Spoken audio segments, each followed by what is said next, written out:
de lo que se perdieron. Antonio, un empleado de una empresa de alimentos, le preguntó a su compañero de trabajo: «Oye, Ernesto, ¿por qué no viniste a la fiesta navideña? De lo que te perdiste, amigo». «¿Qué pasó?», interrogó el otro. «¿De qué me perdí?».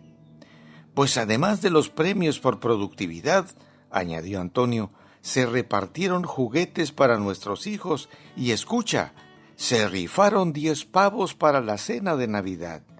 «No me digas, chispas, qué tonto fui.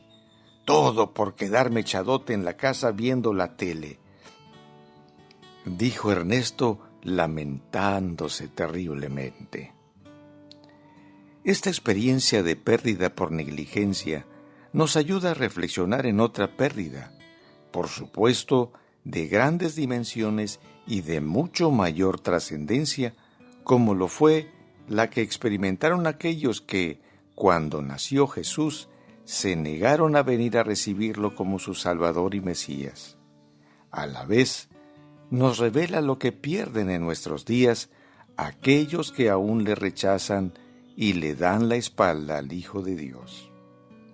El evangelista Juan nos ayuda a darnos una idea de la dimensión del gran acontecimiento Jesucristo. Su evangelio, escrito con el propósito de demostrar a los judíos del primer siglo y a nosotros en nuestros días que Jesús de Nazaret era y es el Mesías, el Cristo, afirma categórico que el nazareno era preexistente y era Dios. Lo expresa de la siguiente manera: en el principio era el Verbo, el Logos, la palabra. El Verbo estaba con Dios y el Verbo era Dios.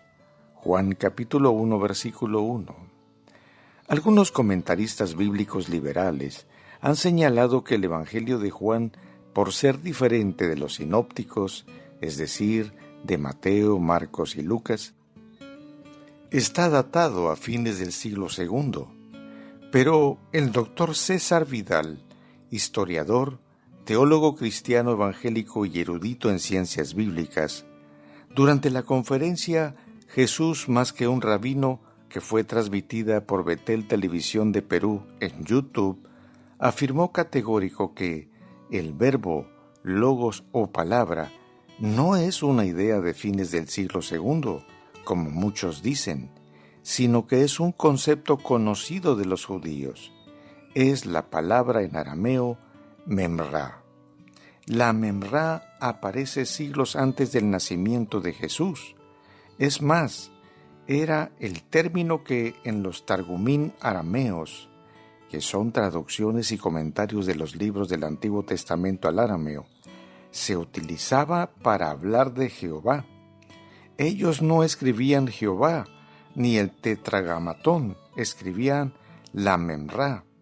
Era la memra la que se paseaba por el jardín del Edén y se encontró con Adán, y era la que había insuflado el aliento de vida en ese pedazo de polvo de la tierra, y fue creado el primer hombre, expresó el erudito. Así pues, el evangelista Juan establece una poderosa verdad.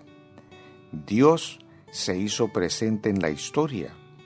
El erudito Vidal expresó: cuando Juan escribe que la memra de pronto se hizo hombre, está diciendo algo que para los lectores judíos de esa primera mitad del siglo I era absolutamente un masazo.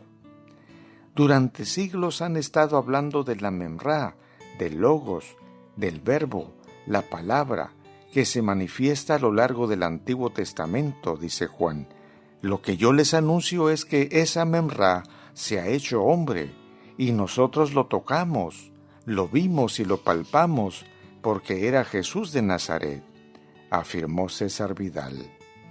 Estos conceptos los amplía el historiador en su obra Jesús más que un rabino. Juan, en su Evangelio, lo escribe con estas palabras: y aquel verbo fue hecho carne y habitó entre nosotros, y vimos su gloria, gloria como del unigénito del Padre, lleno de gracia y de verdad. Pero el escritor sagrado apunta que este Verbo, Jesucristo, era en el principio con Dios y que todas las cosas fueron hechas por Él, y sin Él nada de lo que ha sido hecho fue hecho. Está afirmando que Jesucristo es Dios, el Creador, el dador de la vida, el sustentador de todo cuanto existe. Los estudiosos señalan que Dios el Padre, en su mente eterna, hizo el diseño, y Jesucristo, su Hijo, llevó a cabo la ejecución de esos planos trazados por Dios. Tremenda y poderosa verdad. Entonces, si reflexionamos con detenimiento, en otras palabras, cuando los judíos del tiempo de Jesús se negaron a recibirlo, estaban rotunda, consciente y voluntariamente rechazando al mismísimo Dios. ¡Qué fatalidad! A ti que me escuchas, permíteme hacerte una pregunta. ¿Estás actuando como los judíos del primer siglo, negándote a reconocer y recibir a Jesucristo como tu Salvador, Señor y Dios? Detente, medítalo con detenimiento, que en este tiempo de Navidad Dios te permita reflexionar con toda seriedad en lo que acabas de escuchar. El Señor esté contigo. Soy tu amigo el pastor Magdiel Alanís Rangel.